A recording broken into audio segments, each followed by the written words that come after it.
The Cleveland Guardians won 3 out of 4 this past weekend, 5 out of 7. They are currently the first team out in the playoff race. We're going to get into the weekend. We're going to talk some prospects, all on today's episode of Locked On Guardians.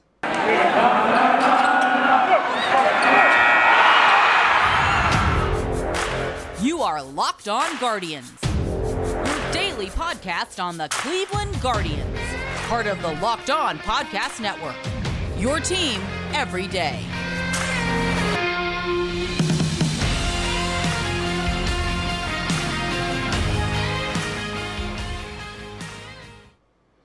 I can't be the only one severely thrown off by the 11:30 start time for the Sunday game.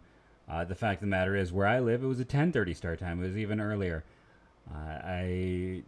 Who else? And especially like where you're trying to find it, Peacock, the Peacock Network. Baseball, selling everything you can sell, but making it hard to find your game. That's very appropriate. Making more money, but getting less eyes. That's baseball anymore. Let's get into this one. The Guardians they won 5 of 7 on this homestand. And it's not like it's going to get a ton harder. The next series up, Colorado Rockies, we'll preview them on tomorrow's show. After Colorado, then it does get a little more difficult. You got the Dodgers, and then you got the Twins, the Red Sox, the Twins again. Like, this is a chance. If the Guardians really want to be contenders, if this really wants to be a year to be a contender, this is the stretch to do it in. Yeah, the Dodgers are rough. But the Red Sox are the team that are, thousandth of a percentage point behind Cleveland. They're currently sitting 4th in the wild card rankings. Cleveland is 3.5 behind Tampa, I want to say. 4 behind Toronto, 3.5 behind Tampa. Cleveland at .518. Boston's at .517. And then no one else is even 500. If you're curious, the next few spots in the wild cards, the Angels and the White Sox, with the Angels again being a thousandth of percentage above the White Sox, and then the Rangers at 5th with a .466 winning percentage. So it's Cleveland. Tampa currently has a .576 winning percentage. It is a big gap to make, but as a tweet that got a lot of likes this weekend, I point out, okay, so the Guardians are 3rd in the wild card. The second year in a row they have the youngest team in baseball. None of their big prospects have really hit yet, like Kwan and Core, this group of Kwan and Gonzalez. Even like Owen Miller, I don't believe was ever really listed as a top 10 in this organization once they acquired him. But you look at Kwan, you look at Palacios, you look at all these young guys who fit. These aren't the big names. Their top end prospects still haven't hit the big leagues yet. You're not talking about anyone who I really think has been consistently a top 5 prospect listed in this system. It's the youngest team in baseball, finally playing their young players. The big prospects haven't even hit yet. And by the way, when someone graduated from the top 100 prospect list, they moved Gavin Williams into the top 100 over at MLB.com. And the Guardians now have the most players in the MLB.com top 100 prospects. Youngest team in baseball, still have the most prospects listed on that list. And I don't think, I think all the players listed are not guys who are coming off. I don't think like Stephen Kwan he wasn't even in the top 10 for MLB.com. Now, some places had him there. Some people had him in the top 100. Fangraphs and Keith Law come to mind. But MLB did not have him there. None of these guys who are playing this year, who are rooks, are part of that group, are losing the eligibility. So they are the youngest team in baseball. The big prospects have not hit the big leagues yet. They're the 3rd in the wild card. And they still have, this team is all about quantity, not necessarily quality. They want to have a large swath of players and see who works out. Jose Ramirez was never a top 100. Shane Bieber was never a top 100. Goes through this team. Most of its top players are not top 100 guys. So having the most guys in the list might be more valuable than having the top guy on the list if you are the Guardians. Honestly, I believe that. That is my belief of what they think internally. Should we get into these games? Should we start there or should we talk some prospects? So, few quick prospect notes. How about the fact that Gavin Williams made his debut today of my recording, for Akron. 5 2/3 innings, 1 hit, 1 run, 5 strikeouts. Good for him. Good for the Guardians. But he made his debut today. That is just another guy moving up the line. Another player doing that. I have a few other tweets I'll mention throughout, but those are the ones that was Gavin Williams making his debut. Nolan Jones continues. He had Fran Mills eyebrow. I'm probably not giving it correctly. If you look for that, you're gonna find it. That Twitter account has turned into a just a stan account for Nolan Jones and other players. I mean, I appreciate it. But one of the nice things is he had a great clip of just Jones going the other way the other day, and a few other things like that where they certainly seem to have worked with him a lot on his approach, his swing, and we'll see how it goes. But yeah, he's looked like a bit of a different guy in the early goings this year. I just wish he'd been healthy so we could see more. But that was something fun. In addition, let's do a quick time check, and then we're going to talk about Friday's game because I can't not at least get one game in this early going over the course of this weekend series. So I was trying to remember. I believe, this would have been Fridays, correct? I didn't get to watch all of Fridays, but I did get to watch the important part.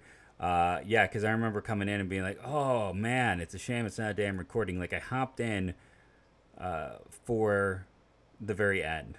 Like, I hopped in the ninth inning to see. I mean, Blackburn, it was amazing. 8 innings, 4 hits, 1 walk, 3 strikeouts. Danny Jansen, who's been a good closer, the Guardians brought him out. Tristan McKenzie, a solid bounce back after 2 weaker things. The problem for him just continues to be the long ball. 5 hits, 2 walks, 2 home runs, both of his coming on the home run. Sandlin had a good, of course, there was a walk in there. Trevor Stephan, we'll get into him when we get into Sunday's game. It's been rough. He has found some regression to mean. I'm curious what's going on. Is the new pitch no longer like an unknown? So teams now have tape. Is it not as good? It's been a pretty big issue. McKenzie also had a pair of wild pitches, and there was an intentional walk to Andres Jimenez in this one. If you missed it, let's skip to where I came in. Let's come in that ninth inning and just talk about the ninth inning in general. So, Jimenez comes in and immediately get Jose Ramirez getting his 16th home run of the year. Naylor walks. Oscar Gonzalez doubles. Andres Jimenez gets a walk. Owen Miller does a sacrifice to tie it. Then Kwan gets like an infield single, and they try to they challenge it because they didn't have anything else to do. Like, why not challenge it? But it was clear that he was safe.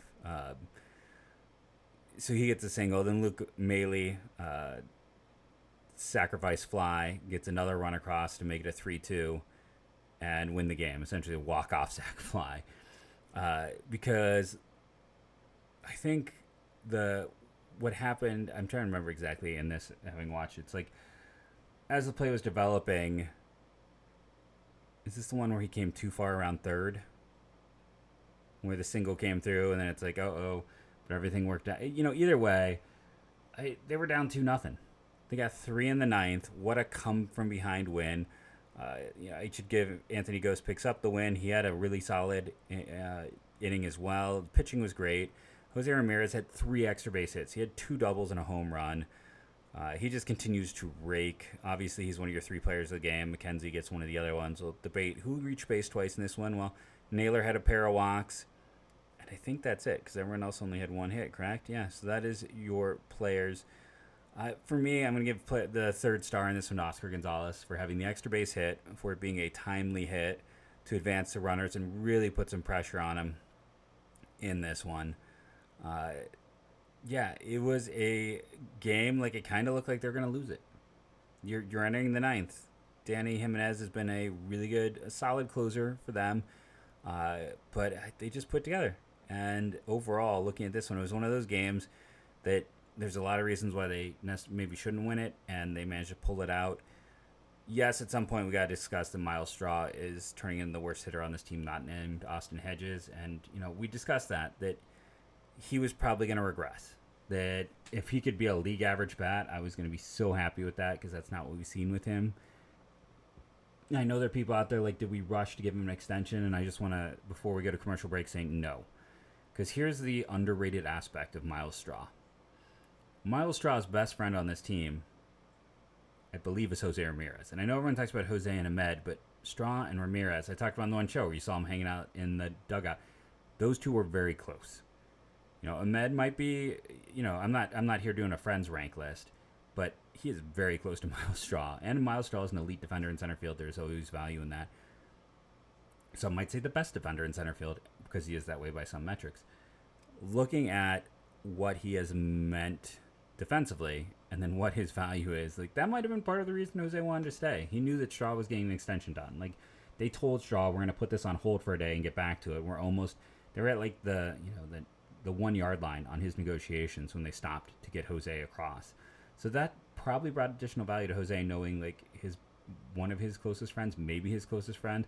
And I don't always read all of Jason Lloyd's stuff on The Athletic, but he had a piece where he talked about, like, you know who Straw was super close with in Houston? Michael Brantley. Like, this is just a guy who seems to have a lot of close friendships. So you'll take elite defense. It's not high cost stuff. Should he be hitting first? No. No, in an ideal world, Miles Straw is your 9th hitter. He hits 9th. He brings some speed to the bottom of the lineup, and then you deal with everything else because of what he brings defensively. But right now, it's a little bit of a miscast situation. Yeah, he is scuffling hard. But the Guardians win this one. Oh, the last bit of business on these. Let's do our box score bingo. So the Guardians had 7 hits and 3 walks, so that's 10 opportunities. An error by Oakland is 11, and the intentional walk is 12. 3 with that many home runs, just 1 home run and 3 doubles. The extra base hits, you honestly would expect closer to 4 runs, maybe 5, so that's a little low. The other side of things, 6 opportunities, 2 runs on 6 opportunities for Oakland. That's right aligned, but again, they had 2 home runs, so you'd almost expect that to be a little higher. Offensively, both teams kind of didn't live up to the overall box score. Let's take our first break. We're going to come back and discuss games 2 and 3 in this series, all on today's Locked On Guardians. Our first sponsor today is one of my favorites. That's Athletic Greens. I've talked about them many times. It is a product that when I had it, I used literally every day. I started taking AG1 because it was something they sent me, and because I got tired of so many of the supplements out there, and it gets very expensive if you want to get the full range of supplements. So this is all of your supplements in one place. It has over 7,000 5-star reviews. It's recommended by professional athletes, trusted by leading health experts such as Tim Ferriss and Michael Gervais. And they have sustainability and values. They work to get, they donate to organizations including No Kid Hungry, and they donate over 1.2 million meals to kids in 2020. To make it easy, Athletic Greens is going to give you a free 1-year supply of immune-supporting vitamin D and 5 free travel packets with your first purchase. All you have to do is visit athleticgreens.com/MLB Network. Again, that is athleticgreens.com/MLB Network to take ownership over your health and pick up the ultimate daily nutritional insurance. So let's just start right in the 7th inning of the game on Saturday. This was the one loss, and it's interesting because Zach Plesac actually pitched pretty well. I know a lot of people were like, it wasn't that great of a game. Like, let's just take a guy who went into the 7th inning. He gave up 3 runs, 4 earned. This was a loss that's not his fault. This is a loss because let's talk about it. He gives up a single and then another single. This is the bottom of the lineup. They're trying to see if they can get it kind of turned over one more time, maybe get him through the 7th before everything goes awry here. But unfortunately, first 2 guys reach. They go and get Eli Morgan, and that's, great. This is exactly, he is your high leverage guy anymore. Gets Pache to strike out. Tony Kemp reaches on a fielder's choice, and then Josh Naylor's throwing error. This is when everything goes off the rails. Like, they really could have won this game. It should have been, it's... And I just paused it to go watch that play again. There should have been an out. Either you go to first. What you should have done was go to first. Throwing while you're kind of leaning back, that's a dumb call. You're not getting the double play. You're not. With Tony Kemp running, you're not getting the double play. Just take the force at first. Don't force that play. Ramon Laureano strikes out. Guess what? It's out of the inning. After that, they get the run across. It's a 5-3 game, and the Guardians end up winning likely. But instead, Naylor makes a really boneheaded call. It extends the inning. You don't get that extra out. After the strikeout, they get a single and a grand slam. 7-5 at that point. And I know you could be like, well, they got even more off of them as the game went on, that it wasn't just they got 1 in the 8th and 1 in the 9th. But you're not necessarily running out the guys you're running out. It's a different situation when you're not already down 2 runs. Maybe vote still homers. Guess what? It's 5-4. And if we go to the 9th and we talk about what happens here,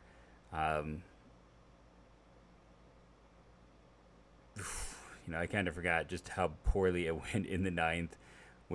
Sean Murphy had himself a heck of a weekend with home runs on Friday and Saturday. It was not a bad week, or it was a bad weekend to be someone that I support on the show. With Morgan, Morgan gave up 3 unearned runs. His ERA doesn't change. And Yale gave up a home run, and then Sam Henches gave up 2. Just brutal. But again, if this is a situation where it's a 5-4 game,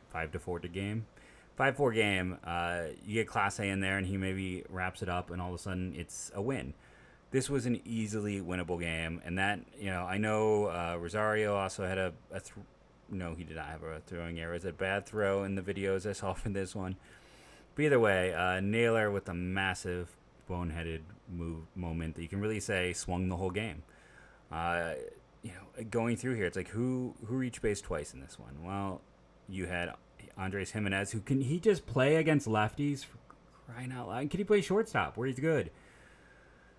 I know Rosario had a great game Sunday. We'll get into it, but man, it's just you are hamstringing yourself with some of the things they do with this team, and it drives me up a wall. Gonzalez had 3 hits, and then Andres Jimenez had a hit and a walk, and that's it. For all of their hits, Jose Ramirez had a double, Oscar Gonzalez had 2 doubles, Owen Miller had a double. Was not a lot of multi-hitters in this one. So, Oscar Gonzalez is clearly one of our stars in this one. I think you give another one to Andres Jimenez with his hit and his walk. Part of me says give it to Plesac. 6 innings of 3 earned run baseball, that's something you'll take. It could have been better, yeah, but this is... The one downside for this with me is the fact that, it's not a good offense. It's one of the worst offenses in baseball, and they just crushed the Guardians pitching throughout the weekend. That should be a concern on a few levels. But I think overall, 6 innings, 3 runs, you give it to Plesac. Who else am I going to give it to? You're not giving it to Naylor after that throw. He essentially lost the game on that throw. Now, again, you don't blame him entirely, but it was not good. It was...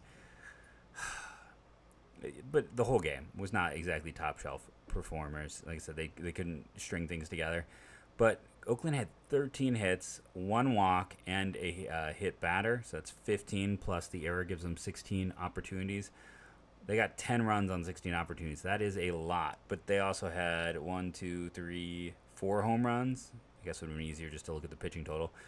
Yeah, that's how you get 10 runs on 16 opportunities. They really got everything to work together. Cleveland had 9 hits.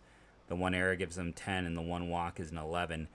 5 runs on 11 opportunities. That's also a high amount, especially for a team that did not, have a home run based on the doubles. Offensively, things were there. It was a solid performance. But what we're seeing overall in this one was just an annoying game. Let's just put it down that way. This was an annoying loss because it could have easily been a win. They had enough offense. Just the importance of fielding. And then the bullpen just imploded, and we'd see some more of that imploding in Sunday as well. But let's get into Sunday's game now. So the Guardians ended up winning the weird 11:30 start time game. Paul Quantrill. No, Cal. Paul was his uncle who pitched for the Blue Jays. Paul Quantrill. I did it again. Cal, not Paul. Cal. I do still appreciate, I'm 40, so I remember when Quantrill and Plesac were both pitching with the Blue Jays, and now we have them, younger generation with the Guardians. This was a nice offensive game from several people that I have, been rough on this podcast. Straw had 2 hits, 3 hits by Ahmed Rosario. He's now up to a 618 OPS. He is now still the... here's what's frustrating, too. So... We've talked about, he should be able to handle second. If you can play short, you can play second. I don't see any reason he can't play second base. Andres Jimenez is such a good shortstop. Defensively, he's a plus defender at shortstop. And you're not playing him against lefties, so you can play Ernie Clement, who's at a 214 batting average of 525 on OPS. Clement is a fine bench bat. He's a fine sub-utility type guy. He runs well. He can play multiple positions. That last guy on your roster, perfect. That is, he does that so well.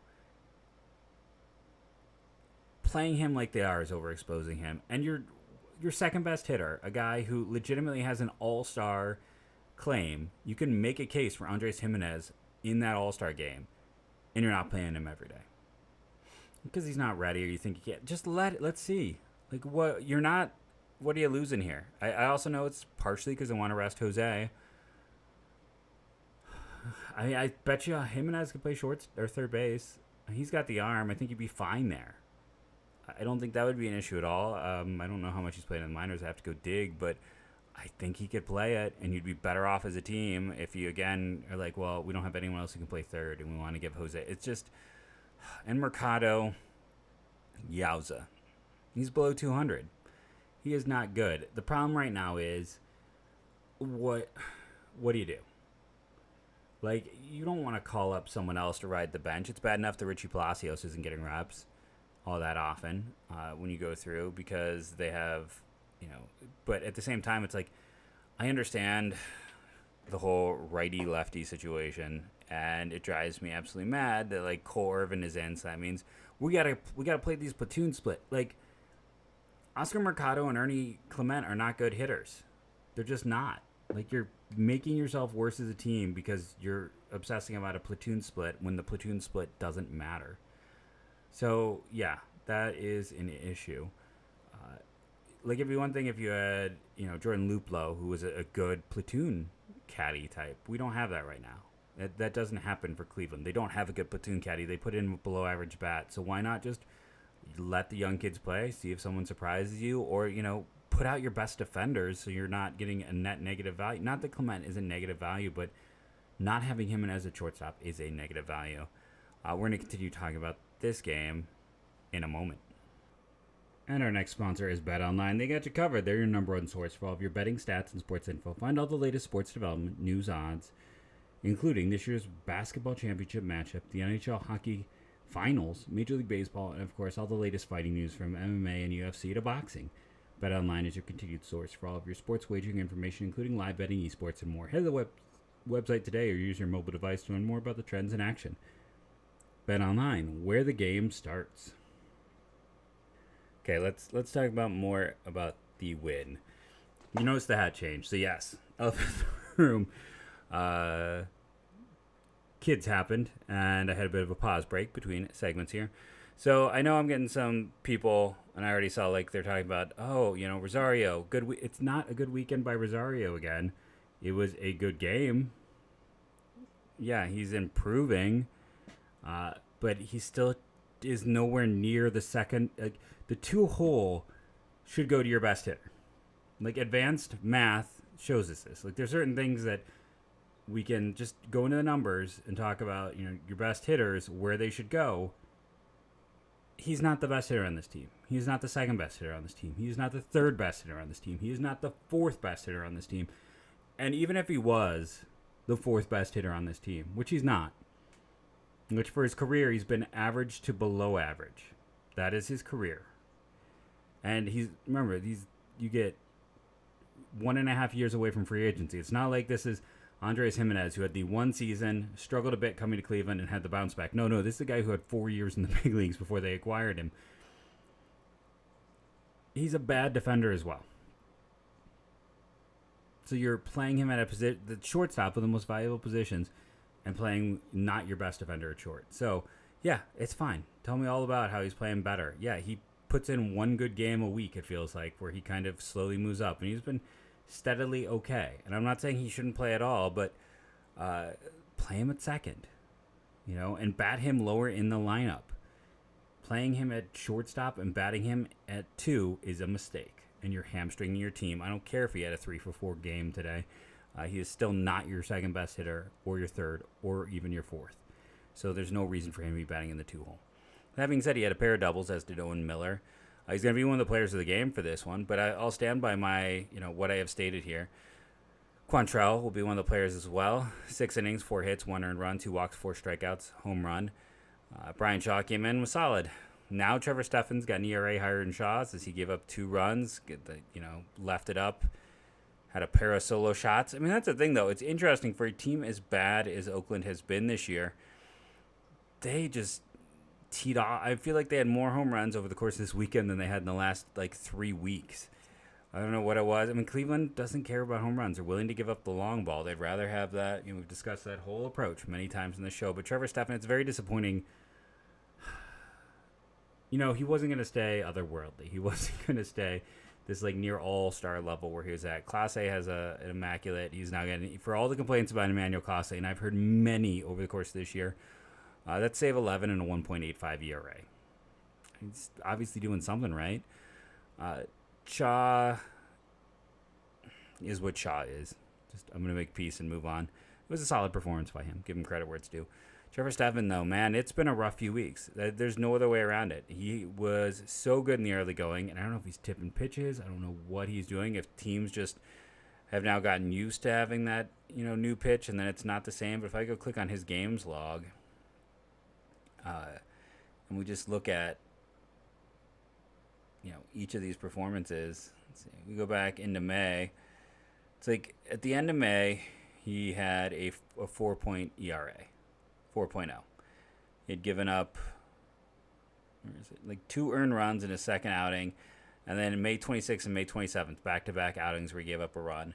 You come into June, and that's the thing. So go back before May 26th. Houston, 1 inning, a 2.55 ERA. Again, ERA isn't the best, but a .94 GOA. His batting average, well, that's just in that one. The thing with ERA and Waikota is just because you can see the change over the course of the month overall for him. And it's, May 26th, he gives up a run against Detroit. Gives up 2 versus Kansas City on the 30th. Then he doesn't give up a run in the next 3. Texas, and then the June 9th, June 10th in Oakland. June 12th, today, 2 more runs. And then, like I said, you can go before May 25th, go to May 19th. That's 3 runs, 2 earned against Cincinnati. And then an earned run before that was Cincinnati. He was really disgustingly filthy in April. Didn't give up a single earned run in April. Didn't give up his first earned run until May 2nd or May 4th. And since then, it's been a little bit more of a struggle. He had 3 good outings after that. And then since then, it's been 2 with an earned run. Let's see, how many? So 1, 2, 3, 4, 5. So he has had 9 outings. He's given up a run in 5 of them. That's not ideal. And I don't really have a good answer. I'll leave it to someone smarter than me to really dig into what's going on there. But obviously something is not quite right. Who reached base twice? Well, Straw, Rosario did it, as did Owen Miller. And I believe that is it. I don't think we had... Nope. So box score bingo is award 10 hits for Cleveland, 1 walk and 1 intentional walk. That gives them 12 base runners total. And they got an error by Oakland, so 13. So they got 6 runs on 13. That's fantastic, especially without any home runs. They really were able to put stuff together. Other side of things, Oakland had 3 hits, 2 walks, and a hit batter. So they had 11 opportunities. Remember, Cleveland only had 12 opportunities and got 6 runs. On the 11 opportunities, they only got 3 runs. And that's with all of them being solo shot home runs. They had 5 extra base hits. It's just the big problem for them is you go down their lineup, and you got Chad Pinder who went 3 for 4, but they're,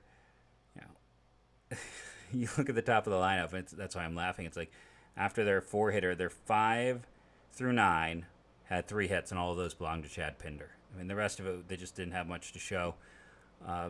Cleveland was able to miss bats at the right moment. They were able to go ahead and get this win in the weird start time. Your 3 stars in this one, Quantrill, Ahmed Rosario, and Owen Miller. Miller reached base 3 times, a intentional walk, a walk, and he had a double.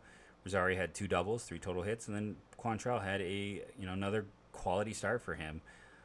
In this one, Cleveland ends the day 29-27. Like I said, they're 3.5 behind Tampa. They're continuing moving up. So, what should we talk about here at the end? Well, let's go some tweets that I had saved that I thought were worth pointing out. Joe Collins 1, who I believe writes for Indians Baseball Insider. I could be wrong there. No, he's I'm totally wrong on that. He's he's official CBI and does some work for WTB News. He talked about the fact that this is the best record for Cleveland against Oakland since they were 10-2 in 1999, and the first series win against them since 2016. Another interesting thing from by Ryan Lewis, who I believe still works for the Akron Beacon Journal, that Oscar Gonzalez has 25 hits in his first 15 games, and the most by a Cleveland player in their first 15 games in franchise history. So we don't have a ton of time left in the show, but let's very quickly talk about Oscar Gonzalez. I talked about on here that I said call him up. He could be another unicorn. There's nothing to waste by not calling him up. Let's see what he can do. And obviously with that stat by Ryan Lewis, he has been unbelievable. The question becomes, okay, so here is my concern with him. 1.6% walk rate. Okay. We'll have to see. K percentage at 11.5%. His minor league K percentage has been over 20. I will say the past few years he has brought that down with some work in the system. His K percentages the past few years have been 14, 18, 17, 16. That's since 2019. So you can see a definite shift for him. That is important. I don't think he's going to maintain 11%. That's going to go up. His BABIP is a 472. His minor league BABIP is a 331. The greatest career BABIP was Rod Carew at 359. So you're looking at him being incredibly lucky. At some points, it's not going to keep falling in, which, again, is an impossibility. He's got a 188 runs created plus. That's going to change. What is his pathway to success? And I think, I want to give credit where it's due here. John Henry Grimm with 2 M's pointed out Salvador Perez. And that's probably the guy. If you want to see the high-end outcome for Oscar Gonzalez, it's Salvador Perez, who has had some big ups and downs in his career, but is that guy who never walks, strikes out at kind of a similar percentage. I mean, Salvador Perez's walk for his career, 3.6%, 18.1 for his K percentage. Now, his BABIP is down at 287. Oscar Gonzalez does have good speed. He can maybe maintain about a 315. But you can look at Salvi at some years where he's had a lot of at-bats. He's hit 290 all the way down to this year he's batting 217. Or 333 one year, my bad. That was only in 37 games, so we don't really count that. But 292 and then 235. His run created plus have gone, again, we won't count the small ones, but he sat around the 90s. He's had some seasons in the hundreds. He's had a lot of up and downs. Now, he always was a catcher and a good team guy. He's got a career award that might surprise you at only 15 because he was never a great defender. So this is kind of the similar pathway to success. You look at, Salvi with the 20-odd home runs a year, the 48. I mean, that's a funny thing with him. If you combined his 2 highest years before this, they would be 54, and he had 48 last year. It's a real crazy outlier for him in his age 31 year. But this is probably the profile you're looking at. Because for Oscar Gonzalez to work, he's got to continue. He's never been a great defender. Can he be average to above average? I mean, he's above average right now based on metrics. So, you just want him to be average. Can he hit kind of a hollow 280, as we'd call it, with almost no walks? Potentially. Can he have 50 extra base hits a year between home runs and doubles? Maybe. This is the pathway. It is a very narrow way for him to be successful. We'll see how it's going to go. At some point, when regression hits, it's going to be ugly because it's going to be a massive regression. It's going to be like what we saw with Naylor and Miller and Kwan. Some of those where we discussed just how hard the regression can come at you. But for now, let's just enjoy it. And the bigger thing, honestly, too, it's you make a list of last year the 3 players who got the most at-bats in the outfield or the most plate appearances and at-bats for the Cleveland Guardians were Bradley Zimmer, Harold Ramirez, and Eddie Rosario.